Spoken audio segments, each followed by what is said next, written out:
Wow, I gotta admit, this is a pretty interesting chapter, and I never thought that how it would be this interesting. And this is Solomon Alexander's review of Bleach chapter 571. A devil is his prerogative. Like right how you have V, who's right now. It starts with V disappeared after Yachiru hits the punch, and she's wounded too. Oh, and like she knows that something happened. She felt like she hit something, but she doesn't know what. But and things are getting awkward for her right now. And then all of it, where both her and Katetsu, Isane Katetsu, they see someone. They say, you don't know. They say, let me introduce myself. My name is V. General Lee. I'm a Stone Ritter. And why is he saying himself all over again? And apparently his power has certainly exist. Three phases. One, he can change his shape.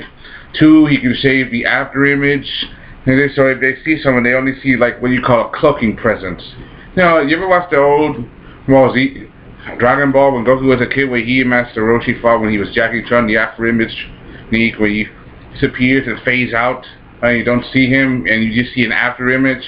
And then there's also his third phase, where he can erase his existence from another's mind. Basically, he can just erase his memory. Say, oh, hey, hey, he's there, but then you don't see him. Hey, you're there, but you don't recognize the face. So you actually have no idea what the hell you're dealing with. Hey, he's just messing with them. He keeps fading in and fading out.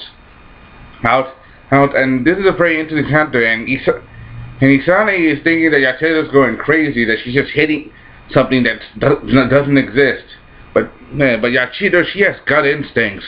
Remember, she's Kenpachi's lieutenant, and that makes her a strong one. I mean, we haven't seen her do any kind of fighting at all. But if she's Kenpachi, if she can stand that close to him without suffering her power, that means she has at least some equal power of her own. You gotta admit, you can't lie about that. But knowing V, he's just keeping on the side and craving her sneak attacks.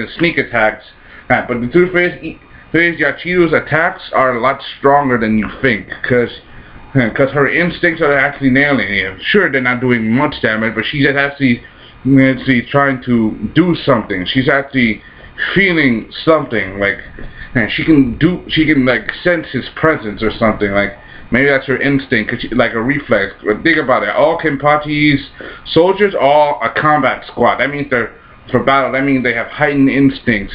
Hey, when it comes to blood, sweating, beatings, and fightings, when it comes to Squad 11 and being badasses, and when it comes to warfare, these guys are definitely a squad to be not to be messed with. Any squad. And thinking of Kenpachi, why the hell is he? I mean, sure, he's done, but come on, after all, he killed the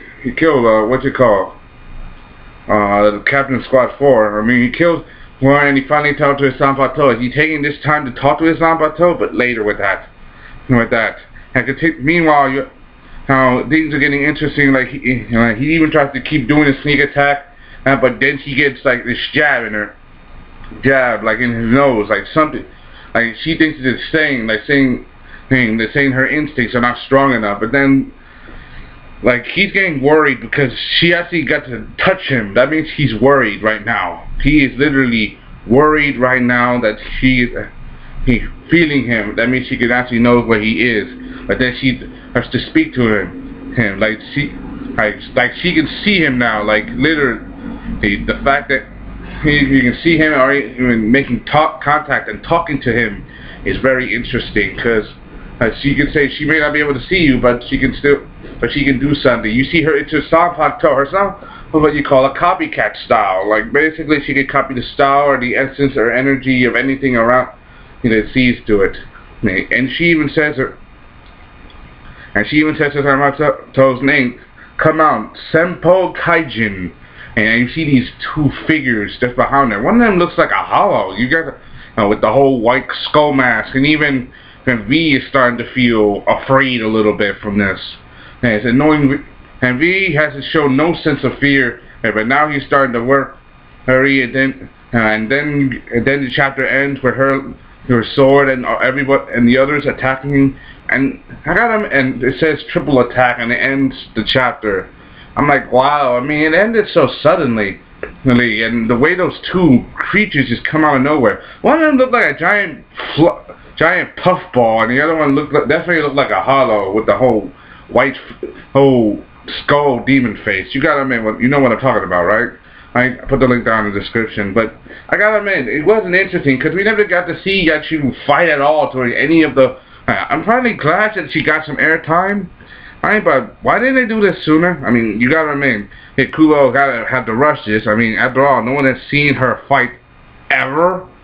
And I gotta admit, thumbs up, because she at least got the. But knowing Kubo, he's keeping her on her toes. I want to see now that Rukia and Byakuya are done with their fight. Renji's off somewhere else with having Nana following him, and Ichigo, Snake Way, and everybody else don't know. I just want to see what happens next. Kubo is keeping us on our toes, because he knows that when it ends, it will end on a high note, and it will end good. Because after all, he is going to end Bleach, and knowing this, I don't want to see it end. But I am a fan. I am a good, true fan, and I want to see what happens next. Those of you who feel the same way, I understand. I hope you enjoyed this. Thanks for watching. This is Southern Alligator Lewis' review of Bleach, Heap Chapter 571, a doubleless prerogative. Hope you enjoyed. Thanks for watching. Put the link down. Signing off.